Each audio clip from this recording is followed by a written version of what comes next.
ông nô phụ cho hả và lăng lại môi chị ông nào hả và rằng đu thì mặc mong hè này em con nữa là kết Giêsu Giêsu đưa năm đi chi mà cùng hai ok ta thì hai cái nào phải dùng nói thì cần nào đi ra không không sẽ mà coi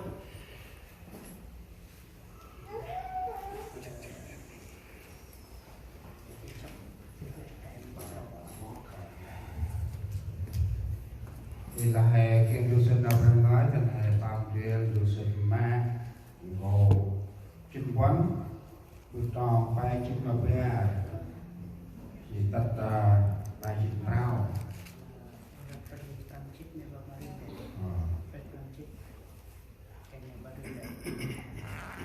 cho lấy chỉ cứ thành ra cả khăn băng hành lét tóc phù tạo cái xe bên đây chỉ bẹt xuống mà phù ong mòn băng cú hòm tả tôi cướp bước sòng chỉ này bằng chạm về cho nhiều cơ chỉ nhiều hàn với phùng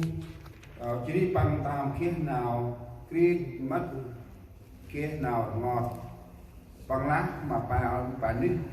và nuôi hầm cướp và ngon nhân với khách cứu ta chỉ đi ra ngọt bằng tu ngay đấy ra sạch cả này chỉ đi bước sau mà bằng cái ta là tươi chân môn áo mô tất mà bằng ổ bằng là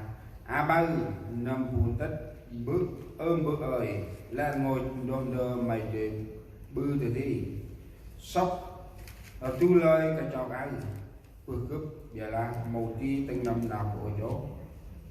giá tinh năm nào mày nào ấy chỉ này bằng lớp quét mà phùng ông mòn sáu khăn băng lệ bít bằng lá mà Petro hơi Simon mày bít bữa mua tươi mày tươi nhé tu món ăn khăn mày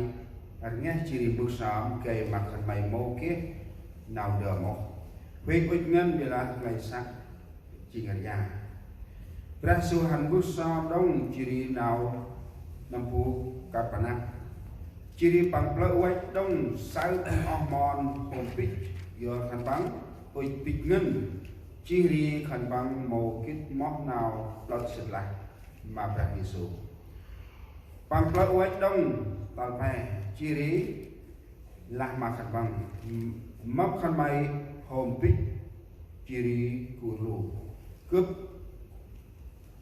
chỉ cướp mông tật mông pu mà chào và clip tầm ti phùng ti tức khăn hòm hè tái nơ mà lăng mà cứ tập chỉ rồi con xin bè bạn lập tương trang Giêsu hôm nói Juda tu huy nơ tập chức mà bàn cùng ông mòn quét rêu mà phùng nhột đào chỉ rí măng cha mà phùng quài rắc phùng quài cho samot chỉ rí quài phùng quài nâm đẹp lê ăn chỉ tu nào đà chỉ rí lại nâm cướp mà chung này dưới bằng chát bằng chỉ rí leo hành tận ạ u này ta lá Juda tất chí bằng hành kết ra Giêsu chỉ là ở qua nhầm thì chỉ đi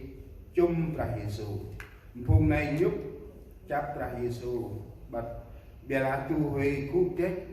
tắc đa vắng chỉ đi sát tu huy thì ngưng qua bự ra kết ta to có tắt tách ra Giêsu là mà phùng này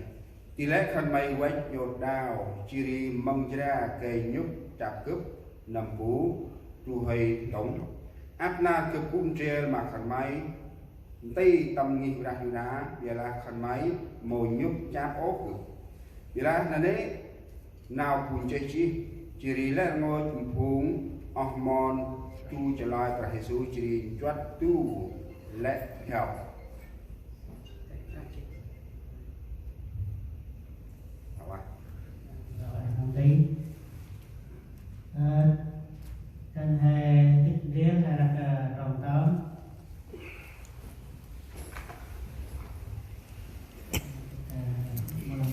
nói sao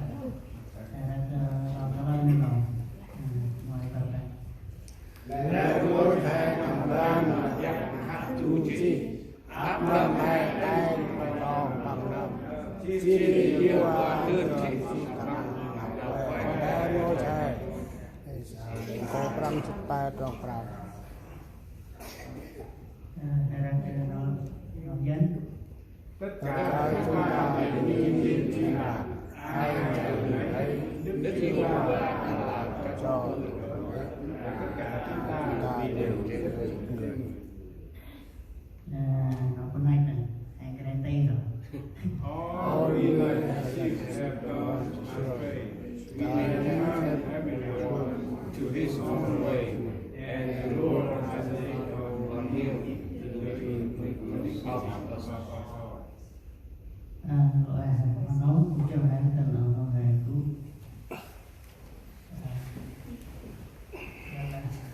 mà buộc nó hay thấy thì mà ai thì buộc hay quên chỉ đồng bằng ngã gặp là tên vừa bao chưa công chưa ra công chưa ra lại lại căng không